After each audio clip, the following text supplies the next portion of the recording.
What's going on, everybody? Bobster1984 back again, and Newcastle United have just finished against Aston Villa in a game that was a 1-1 draw. I think mainly the weather had a lot to do with the performance in the first half. It was absolutely lashing it down. Anyone actually seen it, you'd have obviously seen the same as me. It was absolutely pissing it down, and it made for a very, as you can imagine, when games are like that, played in weather like that, the style of football, the quality of football usually ends up being a load of shit, and it was. Chances were pretty few and far between in the first half. Cisse, you had one chance with a header, but I'm sorry. I put out a tweet or something on before during the game in the first half, and I'm sorry, Cisse just doesn't cut it anymore. The bloke is absolute dog wank, and I'm sorry. How can anyone say anything different? I was so disappointed to see the lineup and say that he went for the team that started last week. As I said in my preview video, I wasn't too bothered about De Jong maybe keeping his place, but Cisse had to be put out. Had to go with Perez and Mitrovic, but he didn't.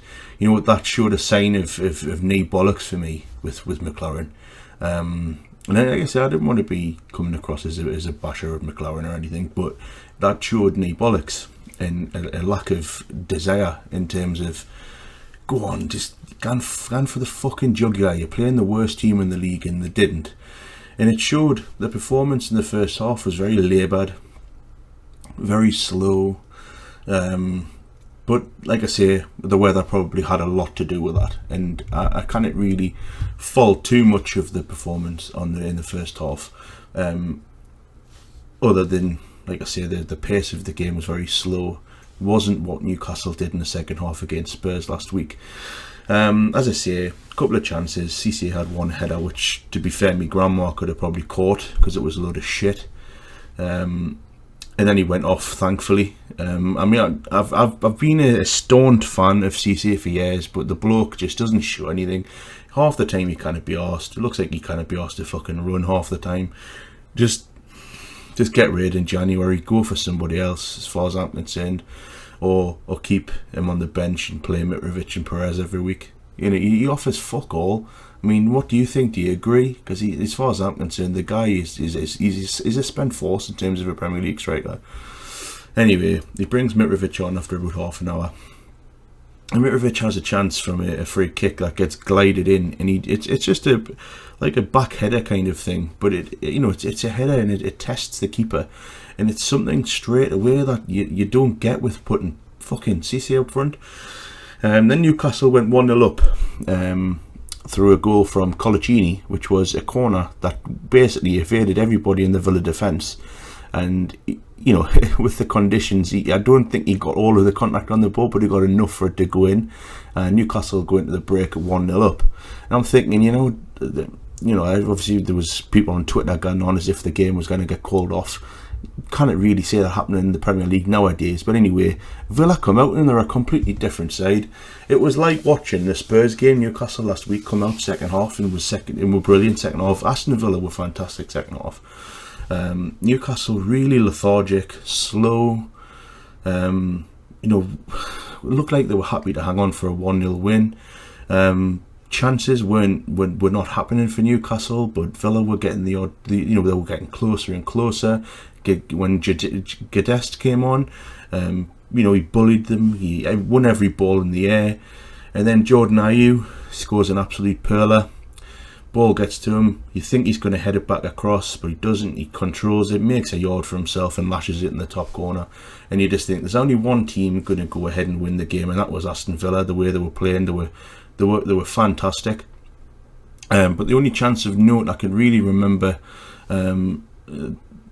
up and before then was a chance for us to make it 2-0, and it was De Jong.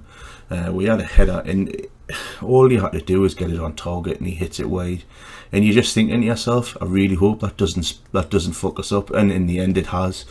But I don't want it to be too harsh on it, because obviously with the conditions, I don't know, if maybe it skidded off his heat and went wide, but as far as I'm concerned, that probably would have been curtains if it was 2-0.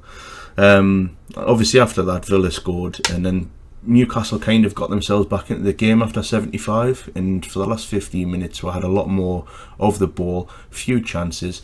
There was a chance right near the end for Perez, where Sissoko just does one of his little bombs forward, creates a little bit of space, passes the ball. He must be on the, he's about 12 yards out, Perez, and he just wraps his ball around it, and it just goes miles over the bar. That's the closest Newcastle got to scoring a second goal after the equaliser from Villa. All in all, it's a point. We haven't been beaten, but we are playing, as I say, the worst team in the league based on what the current table looks like, and I just wanted more. I know, obviously, like I say, the weather conditions had a lot to do with what was going on in the game and what wasn't happening in the game, so I can't really be too harsh. But a 1-1 draw against Villa at home, it just doesn't feel very good. It doesn't feel, it feels more like a defeat than you're gaining a point. But at the end of the day, we're now 3 clear. Hopefully Swansea don't get anything when they play, and we're going in the right direction. But if the weather, I'd like to see the game if the weather wasn't like that. It might have been a bit of a different performance. But anyway, we've got that point. What did everyone think of it? Who was your man of the match? My Newcastle man of the match, there's not really anybody that stood out. Elliott made a couple of really good saves. In fact, I'm really struggling to find somebody who I could give a Newcastle man of the match award to. But I genuinely thought it could have been a Villa player that probably got man of the match in the second half, because they played much better than us. But anyway, I'm not going to bother giving a man of the match, because there's probably not going to be any way that anyone can really pick one from Newcastle. If you have a man of the match, let us know in the comments down below. But yeah, it's another point, so I suppose we'll take it. But like I say, keep subscribed. We're going to be doing all these videos all year, obviously, as you've probably seen with my previous videos. And if you like the video, please give it a like, and as I say, leave some comments. We'll have a bit of banter. And thanks very much for watching, and I'll see you later.